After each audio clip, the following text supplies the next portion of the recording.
দেখেন কবুতরের ভিতরে আপনার গলার মধ্যে তাবিজ বাঁধা। এই যে দেখেন কবুতরটাকে কি করছে, এই যে তাবিজ, এই যে। তো দেখেন এটা কিন্তু এই কবুতরটার ভিতরে আসলে তাবিজটা কে কে বাঁধছে, কিভাবে বাঁধছে।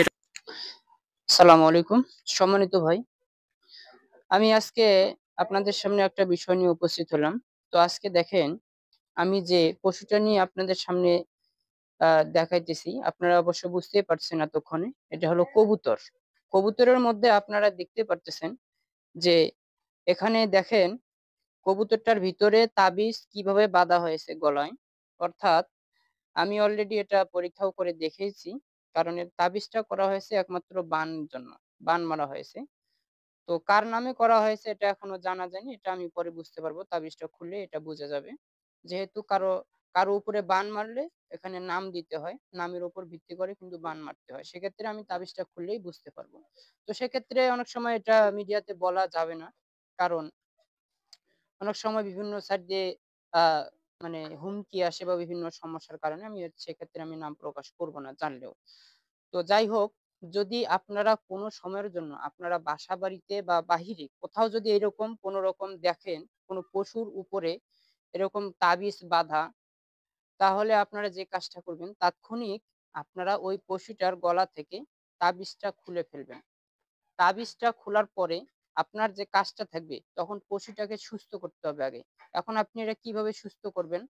একটা পশুর উপরে যদি কাউকে বান মারা হয়, তাহলে সেক্ষেত্রে একটা চিকিৎসার কিছু রুলস আছে, কিছু নিয়ম আছে, কিছু সিস্টেম আছে।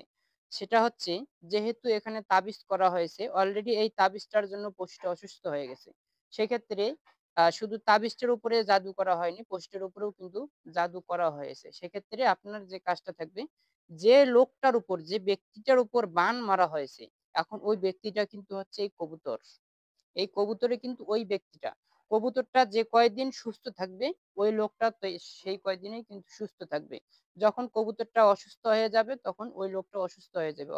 এখন এই কবুতরটার সাথে সরাসরি কিন্তু ওই লোকটার একটা কালেকশন করে দেওয়া হয়েছে অলরেডি এই তাবিজের মাধ্যমে। এজন্য যে কাজটা করবেন, তাবিজটা খোলার পরে আপনি কবুতরের চিকিৎসাটা দিয়ে দিবেন। অর্থাৎ কবুতরটা চিকিৎসা দিতে হবে, তার জাদুটা কবুতরটার উপর থেকে কিন্তু কাটাইতে হবে, তাহলে লোকটা সুস্থ হয়ে যাবে। আর সেক্ষেত্রে যদি আপনার অনেক সময় জাদু করা হয় কিন্তু কিসের উপরে জাদু করা হয়েছে এটা বোঝা খুব কঠিন হয়ে যায়। যে লোকটার উপরে জাদু করা হয়, যদি কোনো লোকের জাদুগ্রস্ত সমস্যা হয়ে থাকে, জাদুর সমস্যা হয়ে থাকে, তাহলে সেক্ষেত্রে ওই লোকটার, যদি ওই লোকটা আপনার সামনে থাকে তাহলে ওই লোকটার চিকিৎসা দিবেন, তাহলে সব থেকে ভালো হয়। কিন্তু ওই লোকটা যেহেতু আমার সামনে নাই, আমি যেহেতু একটা পশু পেয়েছি, পশুটার উপরে যেহেতু জাদু করা হয়েছে, সেক্ষেত্রে আমি চিকিৎসা পশুরই দেব। এই কবুতরটার চিকিৎসা দিলেই লোকটা অটোমেটিকলি সুস্থ হয়ে যাবে। তো আমি জানি না এর উপরে জাদু করা হয়েছে, এটা আমি পরেই বুঝতে পারবো। তো ভাই, আমার ভিডিওটা ছিল সতর্কতামূলকের জন্য। যদি আপনারা এরকম কোনো পশুর ভিতরে আপনারা এরকম কোনো কিছু অলৌকিক কোনো কিছু দেখতে পারেন, তাহলে যে কাজটা করবেন আপনারা তাৎক্ষণিক আপনার ওই পশুটার চিকিৎসা দিয়ে ছেড়ে দিবেন। আর যদি আপনারা তাবিজ খুলে পশুটাকে ছেড়ে দেন, তাহলে কিন্তু সেক্ষেত্রে আপনার এক ধরনের সমস্যা থেকেই যাবে, লোকটা সহজে সুস্থ হবে না, কারণ পশুটার উপরে কিন্তু এক রকমের একটা জাদু করা হয়েছে। তো ভাই, আপনারা সকলে ভালো থাকবেন, সুস্থ থাকবেন। আর যদি আপনাদের এরকম কারো কোনো সমস্যা হয়ে থাকে, তাহলে অবশ্যই আপনারা আমার স্ক্রিনে যেহেতু নাম্বার দেওয়া থাকবে, তাহলে আমার সাথে যোগাযোগ করতে পারেন। সকলেই ভালো থাকবেন। আসসালামু আলাইকুম রহমতুল্লাহ।